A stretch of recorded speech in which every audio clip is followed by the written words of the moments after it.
আশাকর্মীদের বেতন বৃদ্ধি করায় মুখ্যমন্ত্রী শুভেন্দু অধিকারীকে ধন্যবাদ জানিয়ে আরামবাগে বর্ণাঢ্য র্যালি করলেন আইসিডিএস কর্মীরা। দীর্ঘদিন ধরে বেতন বৃদ্ধির দাবিতে আন্দোলনের পর নতুন সরকার গঠনের ১.৫ মাসের মধ্যেই আশাকর্মীদের বেতন বৃদ্ধির ঘোষণা হওয়ায় কর্মীদের মধ্যে খুশির আবহ তৈরি হয়েছে। বৃহস্পতিবার আরামবাগ শহরে আইসিডিএস কর্মীরা বাদ্যযন্ত্র বাজিয়ে ও স্লোগান দিতে দিতে একটি ধন্যবাদ র্যালির আয়োজন করেন। র্যালিতে অংশগ্রহণকারীরা মুখ্যমন্ত্রী শুভেন্দু অধিকারীর প্রতি কৃতজ্ঞতা প্রকাশ করেন এবং দাবি করেন, দীর্ঘদিনের বেতন সংক্রান্ত সমস্যার সমাধান হওয়ায় আশাকর্মীরা উপকৃত হবেন।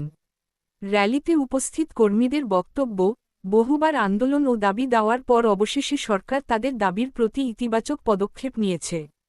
তাই সরকারের এই সিদ্ধান্তকে স্বাগত জানিয়ে তারা আনন্দ মিছিল ও ধন্যবাদ জ্ঞাপন কর্মসূচির আয়োজন করেছেন। এই ঘটনাকে কেন্দ্র করে এলাকায় ব্যাপক উৎসাহ উদ্দীপনা লক্ষ্য করা যায়। আইসিডিএস কর্মী সহায়িকারা আমাদের রাজ্যের মুখ্যমন্ত্রী মাননীয় শুভেন্দু অধিকারী মহাশয়কে জানায় আন্তরিক অভিনন্দন।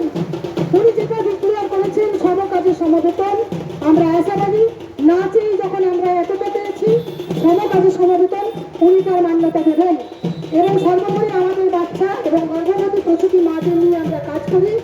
সেই জায়গায় ওই মায়েদের যে পুষ্টির ব্যাপারটা সেই রেটচার্ট উনি দেখেছেন এবং আশা করি সেই রেটচার্টেরও পরিবর্তন হবে। আমাদের অত্যন্ত নিম্নমানের যে ইউনিফর্ম সেই ইউনিফর্মেরও পরিবর্তন হবে। কিছু কাজ পেতে গেলে কিছুটা সময় দিতে হয়, কিন্তু উনি সময়ের আগেই আমাদের একটা বিরাট বড় ধামাকা দিয়েছেন। সেই কারণে আরামবাগ আইসিডিএস প্রজেক্টের পক্ষ থেকে রাজ্যের মাননীয় মুখ্যমন্ত্রী মাননীয় শ্রী শুভেন্দু অধিকারী মহাশয়কে জানাই আন্তরিক অভিনন্দন শুভেচ্ছা।